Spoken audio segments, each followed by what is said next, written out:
बाबा साहब भीमराव अंबेडकर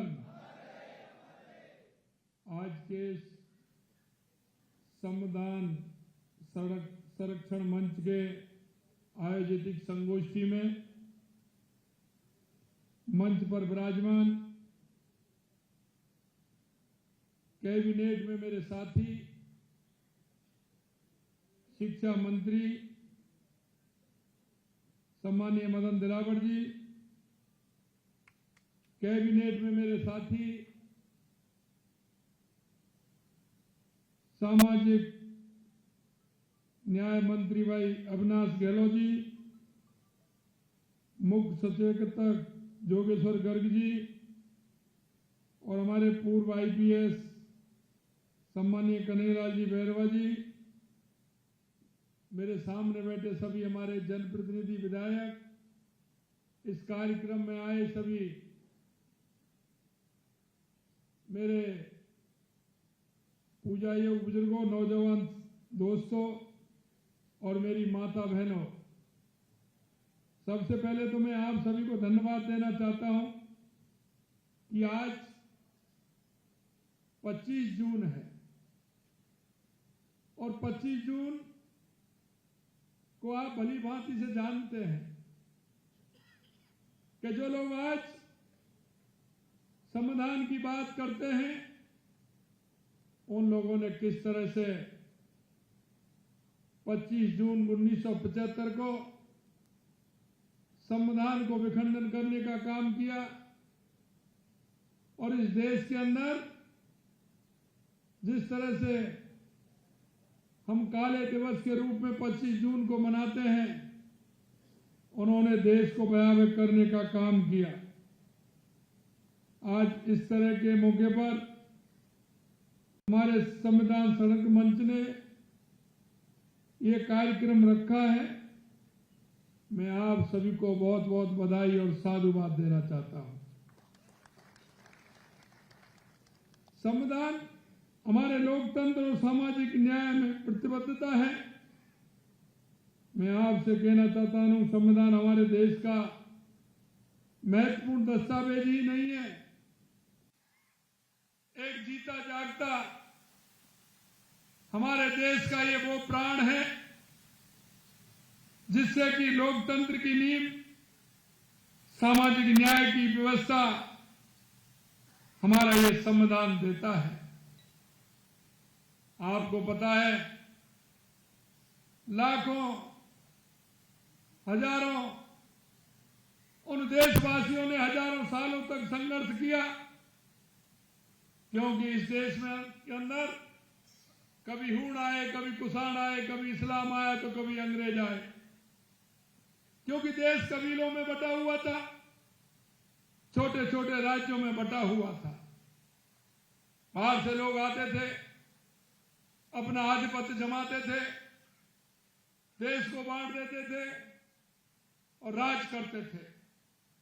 अंग्रेजों ने जिस तरह से इस देश पर राज किया, हमारे उन पूर्वजों का हम ध्यान करें जिन्होंने अपने मेहनत से, अपनी तपस्या से, अपने बलिदान से इस देश को आजादी कर दिलाने का काम किया। मैं आपसे एक ही बात कहना चाहता हूं, जिन लोगों ने आजादी के लिए संघर्ष किया, वो देश जब आजाद हुआ तो या तो वो उम्र के पड़ाव पर आ गए थे या वो दुनिया से चले गए थे। लेकिन मैं कहना चाहता हूं, देश को आजादी मिली, आजादी के बाद देश किस तरह से चलेगा, देश को किस तरह से चलना चाहिए, एक देश में ऐसे योग्य, अनुभवी, विद्वान ऐसे व्यक्ति मिले जिन्होंने देश के उन सभी लोगों ने मिलकर के उनको जिम्मेदारी थी और उनको संविधान समिति का अध्यक्ष बनाया। ऐसे डॉक्टर भीमराव अंबेडकर जी थे। और ये दस्तावेज ऐसे ही नहीं, आज आप छोटी अपनी जीवनी लिखने के लिए भी बैठेंगे तो आपको बहुत बड़ी समस्याएं आएंगी। आप स्वयं, हम अपनी जीवनी नहीं लिख सकते, लेकिन बाबा साहब ने दुनिया के हर देश का संविधान लिया उसमें से क्या अच्छा हो सकता है, उनको निचोड़ करके एक एक बात को इंगित करते हुए अंतिम पंक्ति में बैठा हुआ हर नागरिक, गांव में बैठा हुआ हर नागरिक के लिए, एक एक नागरिक के लिए उन्होंने जिस तरह से सामाजिक न्याय देने का और कर्तव्यों पर चलने का वो संविधान का दस्ता, वो संविधान जो तैयार किया, वो अपने आप में निराला है, अपने आप में निराला है। मैं धन्यवाद देना चाहता हूं। आज उनको मैं पुष्पांजलि हमने बाबा साहब को की है। निश्चित रूप से ऐसे भारत के सपूत, ऐसे भारत के हमारे विद्वान, ऐसे हमारे भारत के पढ़े लिखे जिन्होंने संविधान को जिस तरह से गढ़ने का काम किया, आज हम सब बैठे हैं, हमारा देश चल रहा है, ये बाबा साहब की देन है। मित्रों, कभी कभी लोग कहते हैं, माननीय जोगेश्वर जी बता रहे थे, सही कह रहे थे, पहली अंतरिम सरकार बनी थी, बाबा साहब उसमें कानून मंत्री बने थे, लेकिन 1952 का चुनाव हुआ, यही कांग्रेस थी, इन्होंने बाबा साहब को टिकट भी नहीं दिया और टिकट भी नहीं देने के अलावा इन्होंने हराने का भी काम किया।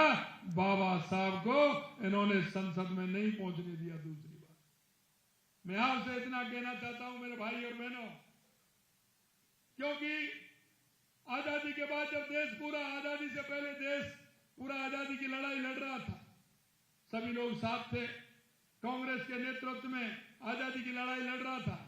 महात्मा गांधी जी ने कहा आजादी मिल गई, अब इस कांग्रेस को समाप्त कर दिया जाए, लेकिन उन्होंने इस कांग्रेस को समाप्त करने का काम नहीं किया। उन्होंने इस कांग्रेस का वोट की राजनीति के हिसाब से काम लेने के लिए उन्होंने उसी को नाम चलाए रखा।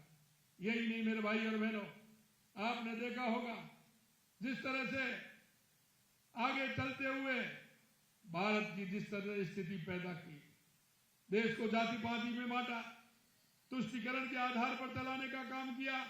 आज देश की जो दिशा बदली है, इन्होंने कितना बड़ा काम किया कि भ्रष्टाचार से लेकर तुष्टीकरण के आधार पर चलना सिखाया इन्होंने। मैं आपसे यही कहना चाहता हूं, 25 जून 1975 का अगर दृश्य आप देखेंगे, ऐसा क्या कसूर था उन लोगों का जिनको आपने जेलों में ठूस दिया, जो छोटे छोटे बच्चे उनके अनाथ हो गए, उन लोगों की स्थिति किस तरह से खराब हुई।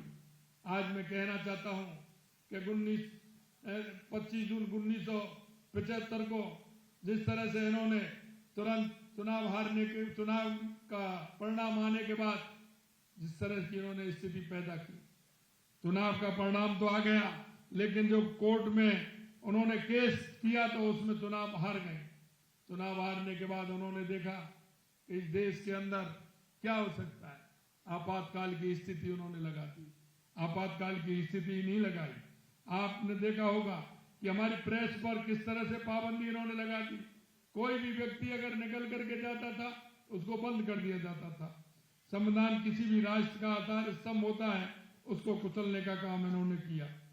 मैं कहना चाहता हूं, जिस तरह से बाबा साहब भीमराव अंबेडकर जी के नेतृत्व में संविधान सभा ने जो दस्तावेज तैयार किया, केवल हमारे संविधान ढांचे को परिभाषित नहीं करता, बल्कि यह सुनिश्चित करता है कि हर नागरिक को समान अधिकार भी मिले। मैं आपसे इतना कहना चाहता हूं कि आपने देखा होगा इस कांग्रेस ने हमेशा देश को ठगने का काम किया है, देश को झूठे वादे करने का काम किया है। मैं आपसे कहना चाहता हूं मेरे भाई और बहनों, इन्होंने 70 साल तक गरीबी हटाओ का नारा दिया, लेकिन इनका गरीबी से कोई संबंध नहीं रहा।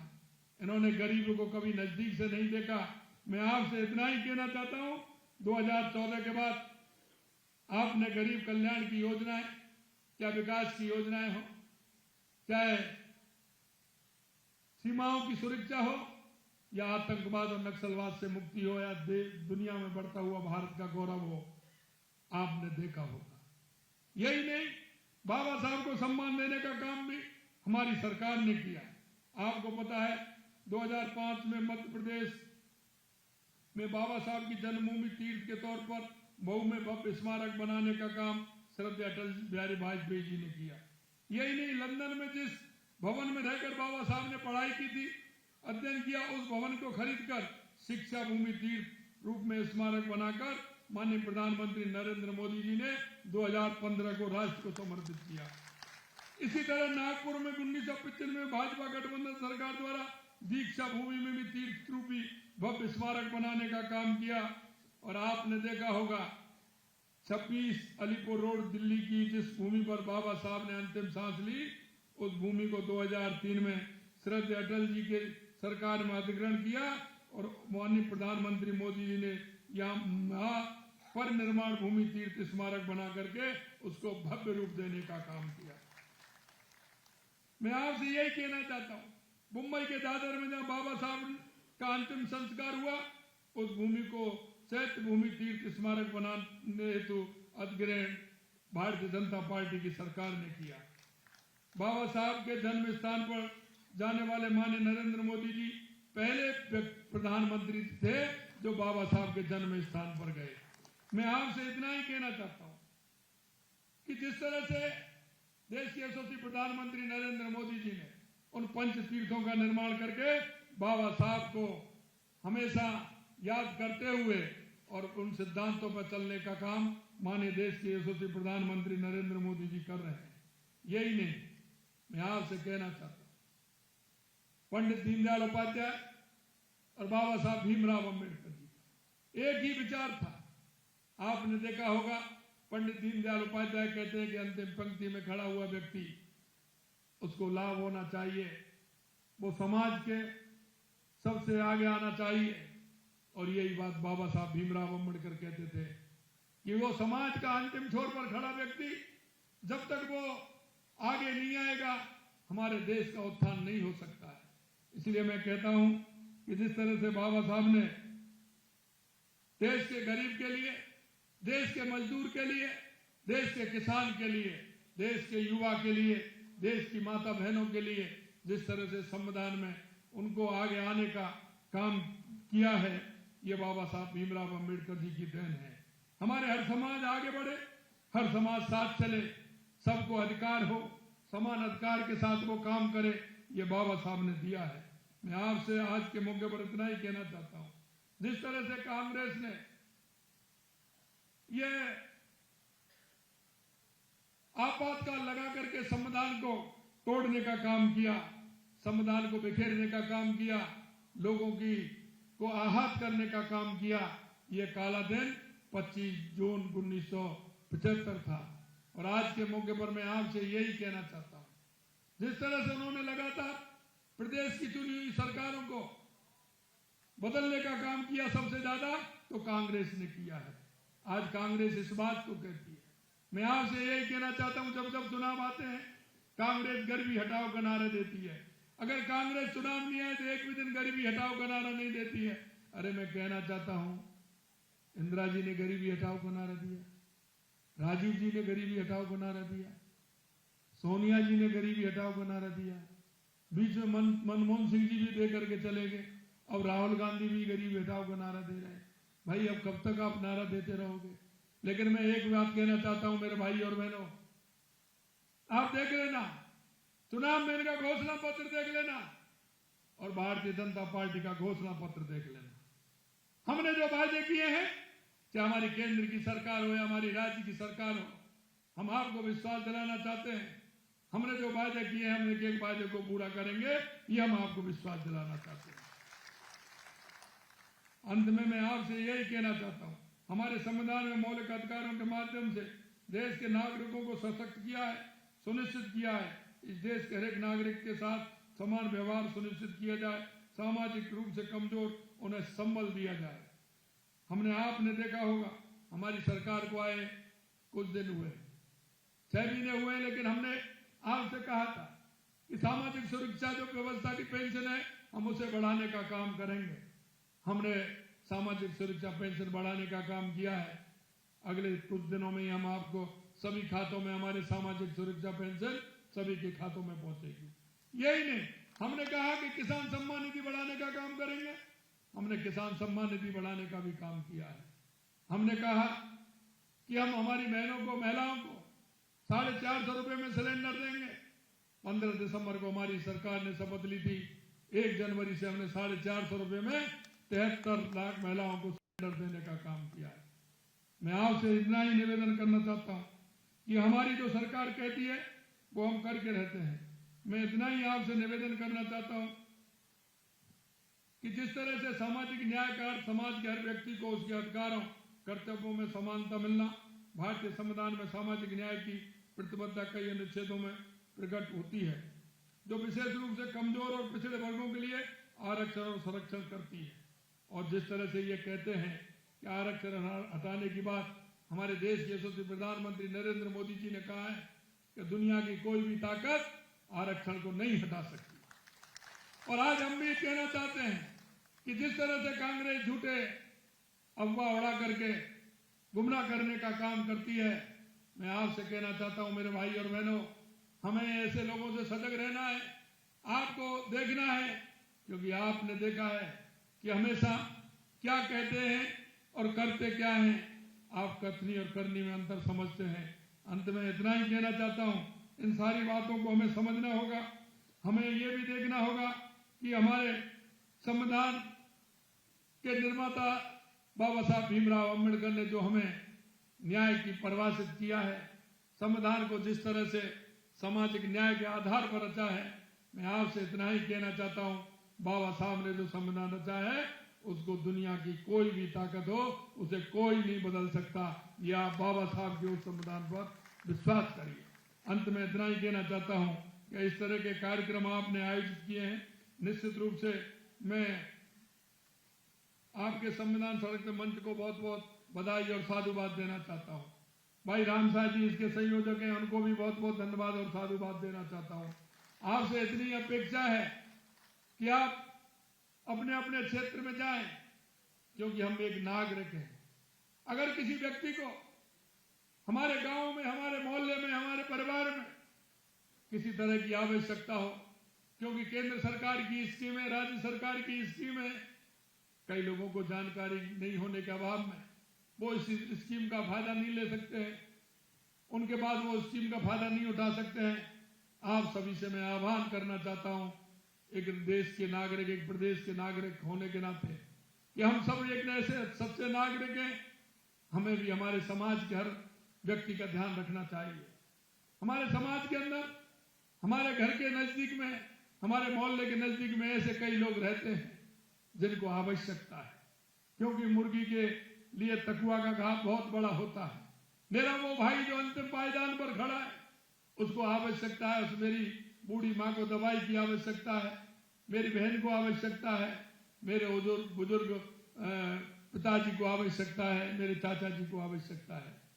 मैं आपसे इतना ही कहना चाहता हूं, हम सभी एक नागरिक होने का कर्तव्य भी निभाएं, हमारी सरकार की योजनाओं को भी आगे बढ़ाएं और इन योजनाओं को आगे बढ़ाते हुए अंतिम पायदान पर खड़े उस व्यक्ति के लिए हम आगे आए और उसको किस तरह का लाभ चाहिए, चाहे वो बीमार हो तो आयुष्मान आरोग्य योजना, माँ योजना जो हमारी राजस्थान सरकार की है, निश्चित रूप से उस योजना का लाभ उठाएं।